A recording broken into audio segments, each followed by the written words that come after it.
Hi, and welcome back to the channel. We are continuing The Expanse. And this picks up after we just had episode 4 and 5 of season 2. Big episodes that you all were kind of warning us about, and we had to watch them together and everything. And yeah, we kind of see why. We lost Miller. And we're still not over that at all. It's been a little while since we saw episode 5, but yeah, it's gonna be weird going forward without that character, I think. But yeah, this episode is called Paradigm Shifts, which that seems very fitting in a way, because yeah, it's gonna be different going into this series now without one of the leads, at least, I think. And it was a big thing that went down as well in that episode. So there's probably a lot of changes coming to the galaxy or their solar system overall, at least. Yeah, I think the title refers to whenever there's a paradigm shift. I think this is particularly in regards to the proton molecule, because it's a paradigm shift that we didn't know there was gonna be extraterrestrial life. So maybe that could be the paradigm shift here. Yeah, or it's the power balance between Earth and Mars and the Belters. It was just in regards to what I've been taught in like my science. Yeah, okay. My science classes. Yes, alrighty. But shall we just jump straight into it?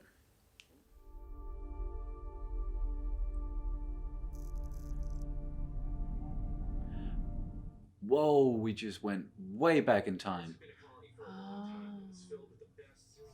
The original owner was Chinese, so I turned the damn thing off.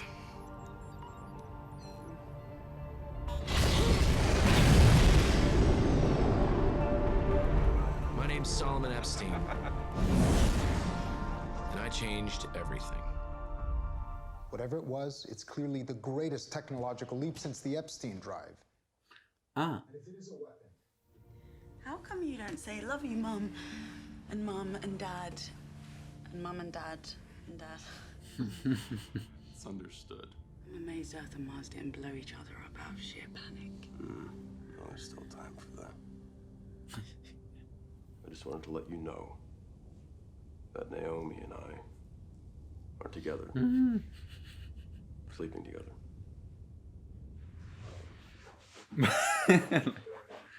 Like that Alex just looks straight at Amos. God damn it! What? I told you, arrows, didn't I say? Yeah. You lost some bet, man. Oh. No, that's why they reacted like that. Yeah.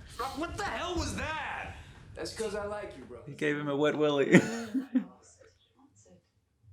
Yeah, he's not bothered at all. She's like a sister to me. Ah, great. I mean, don't get me wrong, I'd do her if she let me. I'm glad we had this talk. Oh God, Amos. Rossi lost track of them when we were chasing arrows.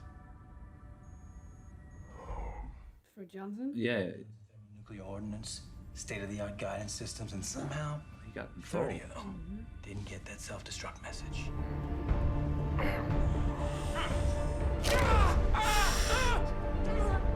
Oh God.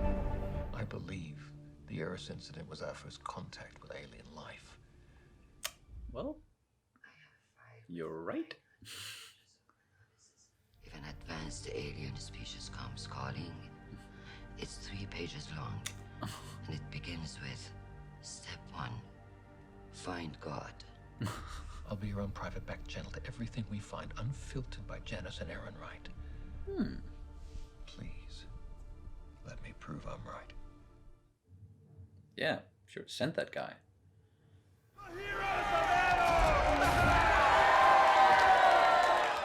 So Mila is like a martyr now, I'm guessing. He said to me, Oh yeah. you are the future, Diogo. The Mormons don't think like that. They filed a lawsuit over the course Naboo they did. against the Tycho Corporation and myself. This doesn't seem to be bothering you. Why is that?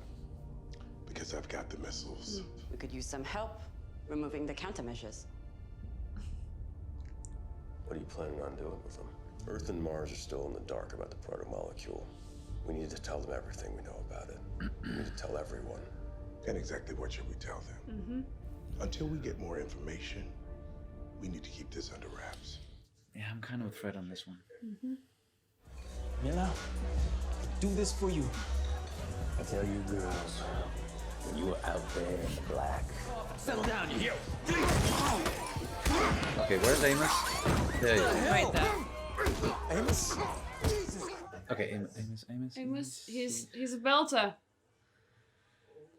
Oh, Amos, fuck. You okay?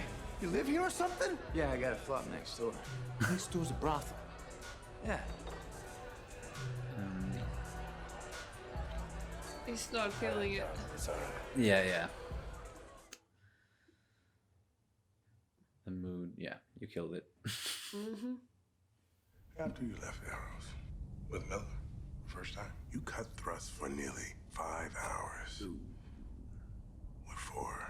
You've been poking through our nav logs. Yeah, you got me curious. Shit. We're on the same team. That's the thing with all of you. Shouldn't be any teams. It's a beautiful dream, son. And I hope I'm around to see it come true. My last chance.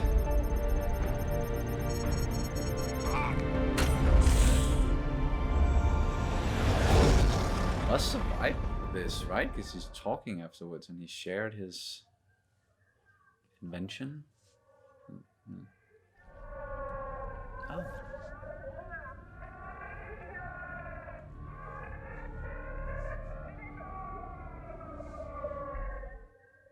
What is he listening to now?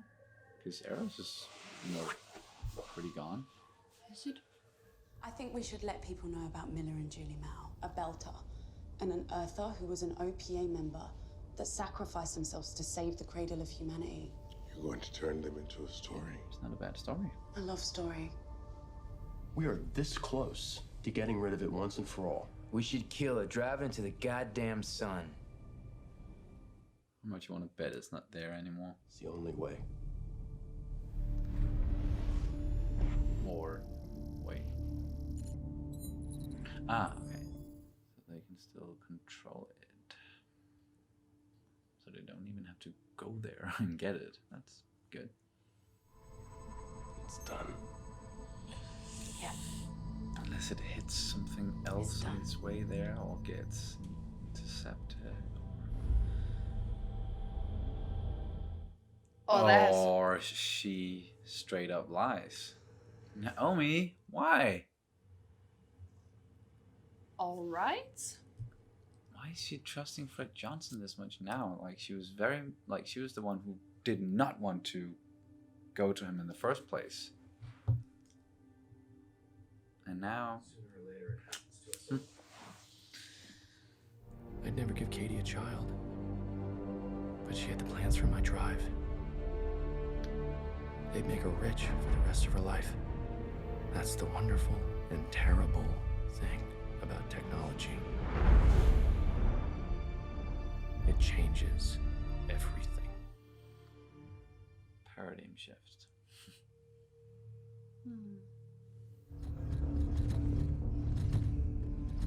Hey, it's the Martians.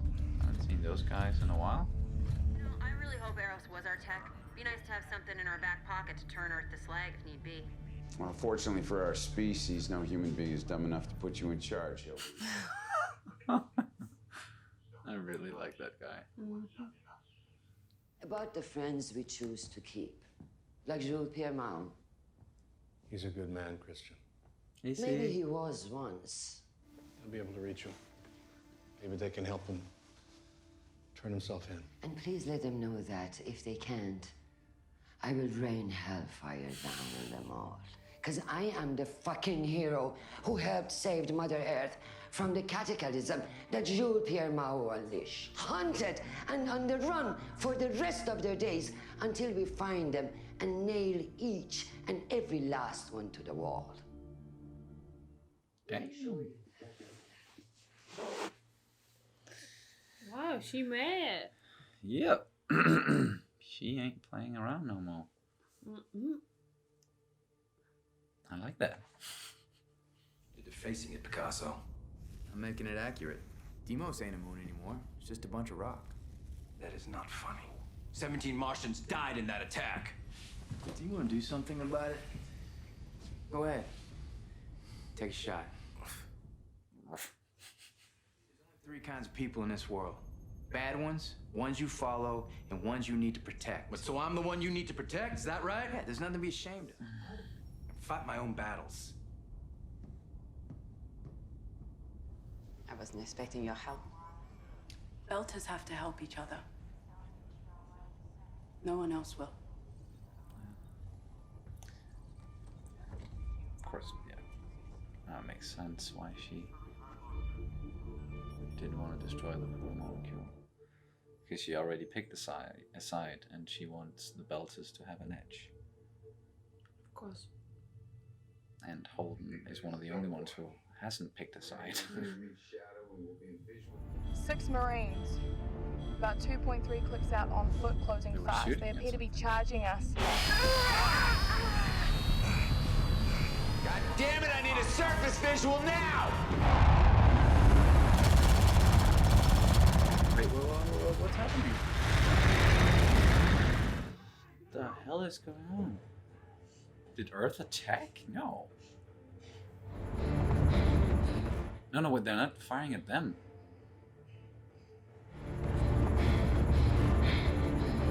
What the hell is that?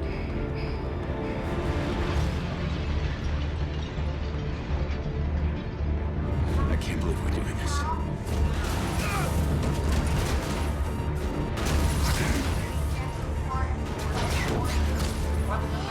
No! Fuck. What the heck? The war just broke out?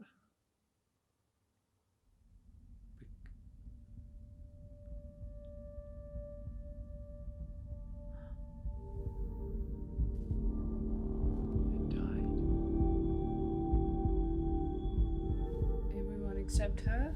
Yeah, I'm counting on, on her to be the sole survivor. She's pretty fucked. What the?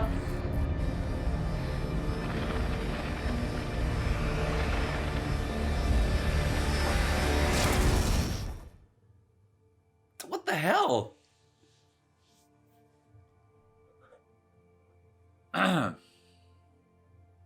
Holy shit. That thing at the end there, that looked like something out of Mass Effect. Looked like those husks that you see, the humans that has gotten infected by Reaper technology, you know. Yeah, the ones impaled on a... Yeah. The weird- Geth, they're in the first game as well, and the Geth, they got Reaper it's the technology. And first encounter. Yeah, exactly. It looked like one of those fuckers, just way more blue and less synthetic, but... Less mechanical, Oh, I'd less say. mechanical, yeah. But we only got like a very brief and close-up look at the face of one of that thing at the end there. But wow, the shit really escalated out of control towards the end of this one. It was like before that, it was a fairly slow-paced episode. It was like I was expecting this episode to be, you know, mainly the aftermath of what happened with Eros and Miller. Yeah. And that was a big chunk of the episode. But then at the end here, things just spiraled totally out of control. And now Earth and Mars seems like they fired the first shots at each other. Almost like definite. But once again, yeah. What the hell happened down there? Well, as it kind of looked like a patrol was sent out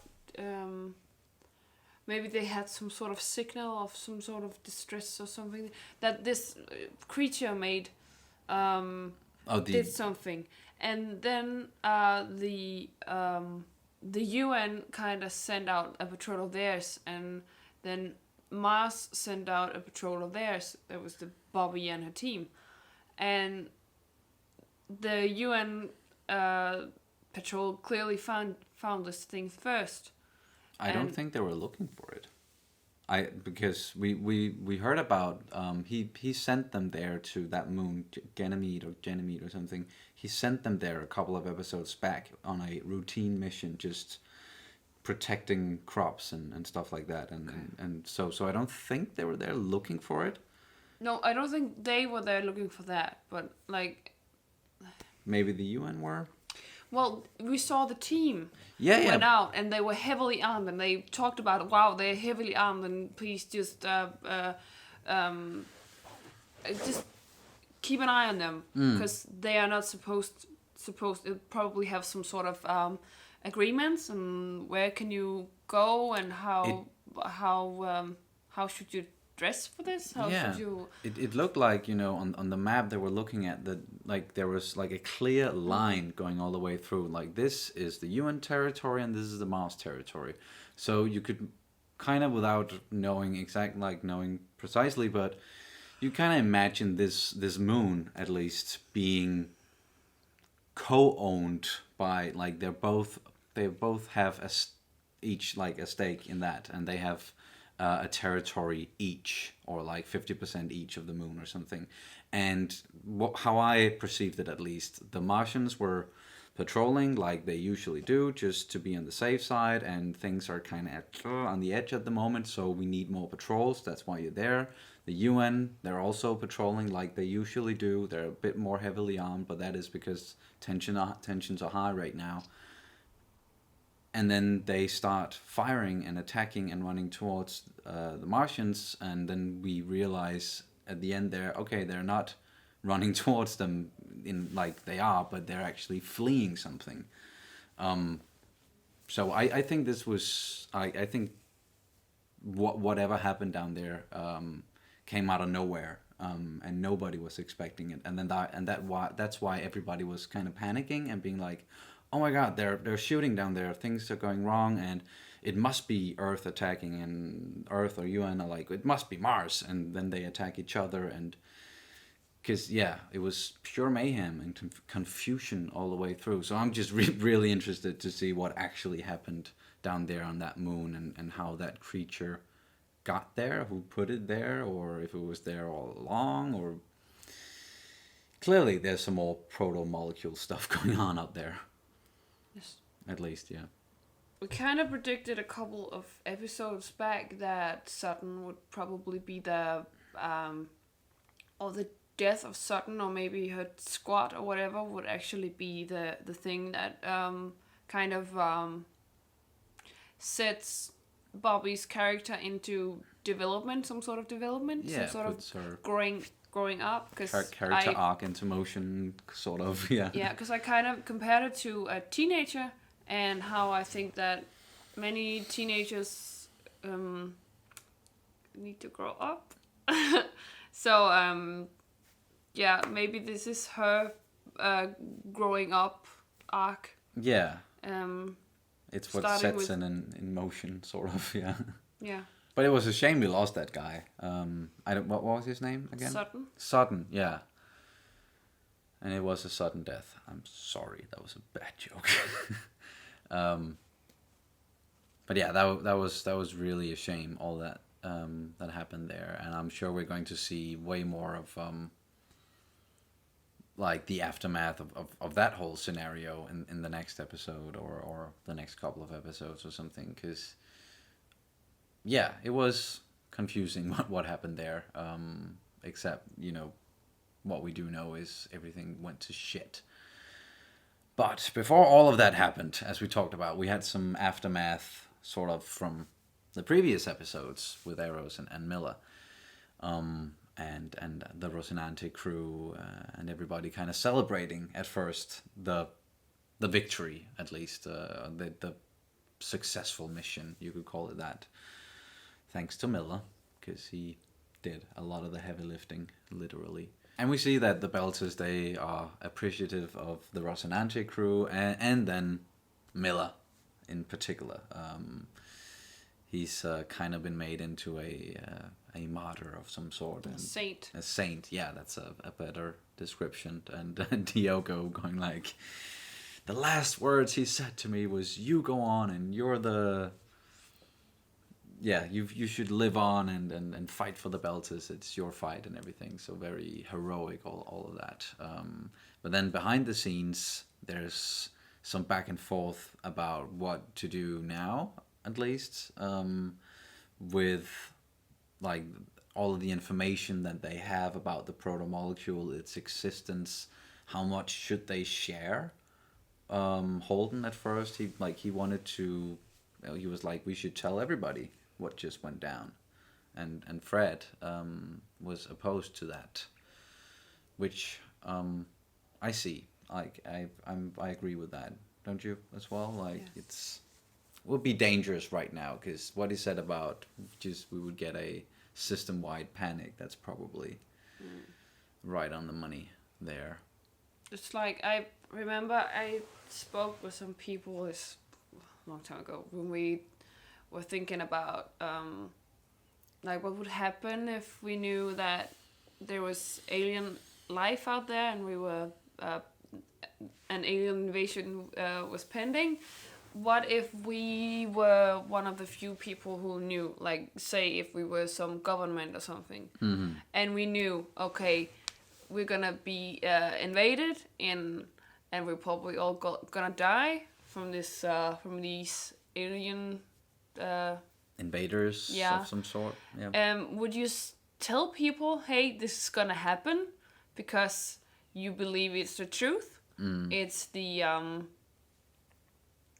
well, it's you think you need to you own people to actually tell them what's going on, or would you prevent this mass hysteria, this mass panic and all that. Chaos, everything? Would you prevent that and then just let people die in blissful ignorance? And I always thought that was quite a wonderful ethical question. And I really hope it's never gonna happen, like in real life, and I really hope it's we're not gonna face those kind of ethical questions ever, at least just not us normal people, ordinary down-to-earth people. There are most certainly some people out there who know way more about some of the stuff that's going on that could potentially be a threat to human life or existence, and our planet and all that, and not telling us, not maybe because they're not too sure about it yet, or because they don't want to create a panic and all that. They know what it will do to people. But we do, like, we have the we're in a bit of a crisis at the moment in the real world, though, with the climate and everything. But even though there's a lot of people like trying to tell others about it and be like, we need to do something, there are still way too many who doesn't believe it. And I think that would be this, like, it would be the same case if we came out and were like, holy shit, we're being threatened by aliens, we need to do something to prepare now. Most or many people will be like, yeah, right, sure. Even in, once again, Mass Effect, when Shepard, he's like, the Reapers are coming, the fucking Reapers are coming. Most, if not almost everybody is like, yeah, fucking right, dude, until it actually happens. So I don't know, like, if people would even want to believe, even if you decided to spread that information. So and maybe it's the same case here in this story. Even if they did try to go out and warn people about the proto-molecule, people might still be like, alien life? Come on. So yeah, because still a lot, we're wired in a way to like believe what we see. And this is so, yeah. This is where I think there's this talk between Christian and this guy. The doctor, she was having dinner with the not a date. Yeah, the not date. And he says that, and I think it's kind of almost like the two kind of people in this world, almost, that we have this guy who's very good at telling, like, explaining science to others. Oh yeah. So he only knows what he is capable of fathoming. Fathoming? What he's capable to fathom. Yeah. Or yeah. And then there's this other guy, this him. Yeah.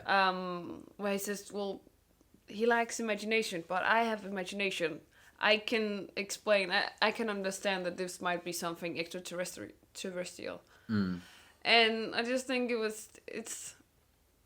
I almost feel like it's like science right now, like in my field, or versus like ordinary people, and it's like I can only understand what I believe or what I. Yeah, I only believe what I can understand. Yeah, right. And it's like, well, there's a lot of things we don't understand. Then. And you should listen to the people who do understand them and who have spent years and years and years and years trying to understand them. Right? It's yeah.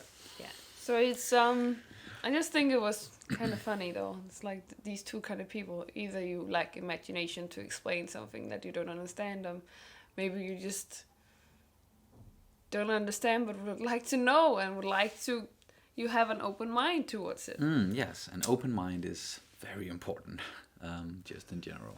But yeah, Christian is mad now. She's like that whole rant. I'm like I love that. I'd never want to cross her no at all no. Ever. She's She like will fuck you up. It's like, well, she's diplomatic and uses emotion to manipulate people, and she's maybe not always such a good person, but when you really cross her, she's gonna show like she mad. Yeah, and her methods and all that, like as you kind of said, they aren't always the most clean or the nicest and all that, but I do believe that she has like good intentions, you know, like I do believe, like I want to trust her, and I do trust her actually. Like I believe that what she wants to do is in the best interest of all of us. Well, sometimes most of the way. The most powerful people are the most ruthless and relentless, and or not necessarily the most powerful, but the people actually able to do something for the greater good of humanity. Need to be ruthless. And relentless. Yeah, otherwise they wouldn't get anything done. And she is in the position she's in exactly because she's ruthless. And we have confirmed that over multiple times. Yeah. Even fucking over her friends, backstabbing them and shit. That's. Yeah. I think was it Holden again? Of course, a pure soul, saying that there's no teams in space. It's like Yeah, there should be no teams. Like we should all be in this together, and that's. And it's something I enjoy. Not enjoy. Something that I agree with him. I agree with him. In general, we shouldn't have these teams. We shouldn't be dividing ourselves into these boxes and into these like factions and everything. It's just it makes me sad. Yes, me too. And that it's all too real in that sense, where Fred is like, "That's a beautiful dream, man, but you have to pick a side in the real world," and you kind of get that sense sometimes. Yeah. I think as well, where it's like you're dealing in absolutes all the time. Either you're for or you're against something, and like you have to choose the one extreme over the other. It seems like all the time. So, but I do get, or we both get Holden's thoughts about this isn't the way it should be, but it is, unfortunately, and Fred is probably right there as well. It's a hard situation. It's like it's not there like anybody is like right or wrong. It's just they just have different opinions on it, and they have different ways of looking at things. Yes. So of course you can agree with one or the other, but it doesn't mean that they're necessarily right or wrong. No, it's that just different maybe- ways to look at it, like so much else. And yeah, then we have this just with Fred in general. Fred Johnson, can we trust him or not? I still don't know with that guy. He's like, what the fuck? Yeah. I want to trust him. But I also get why the crew, the Rocinante crew, is like, no, we're not telling him about this proto-molecule that we have stashed and we should destroy it. It's for the best. Nobody should have this weapon and all that. Except for Naomi, apparently. Yeah, Naomi, she did not agree with that. And as we mentioned while watching the episode, she clearly has picked a side, or she's always been on that side, the side of the Belters, it seems like. And that was Which is fair. Which is fair, and it's the same side that Miller chose at the end there. Like, he finally made the decision, I'm gonna be a Belter, or I'm gonna embrace my Belterness. And same as Fred Johnson, like, he's fighting for the Belters, not necessarily the OPA, but using the OPA and all that. And she wanted to give the Belters an edge in this war that, by what we see, like by all accounts, at the end of this episode, is starting now, almost, or it's definitely escalating. Something is happening, at least. Something's happening, yeah. We got the introduction or the origin of the Epstein drive, or Epstein drive. And that poor guy. It was a success, but it being a success meant that his life was pretty much forfeit, and he just kept on going and going and going. And I mentioned at some point, like, he's surviving, right? Like, how else is people gonna use his technology if he's not alive to tell people about it? But we found out his wife explained it. Yeah, he explained it. His wife, she's got the blueprints. Yeah. But man, yeah, that was kind of sad to see. But really kind of sad. They have these amazing small stories that kind of they flashback kind of stories in a way, yeah. tell some sort of, they have some sort of point of view or something that is playing into this playing into the sort of- episode that we're watching and all that, like the theme. playing of that. into the topic or the the theme at hand. It's and this was about paradigm shift. Yes. So of course we had the paradigm shift with this whole traveling in space. Yeah, this this- magnificent drive that can make spaceships go fast. Yeah. And then I still think it correlates with the paradigm shift. Like watching, okay, there's actually extraterrestrial, there's actually extraterrestrial life out Or there. extrasolar, you can say that as well. 'Cause that's the term they use in this series. It's easier to say. You don't have to. We don't know if it's extrasolar. No. Because we don't know when it got there, how it got there, was it there all the time? Yeah, how So- long ago was it sent or whatever? And it's Preston was also, saying. this is also very exciting, I think, in my perspective. It's like, how did life get to Earth?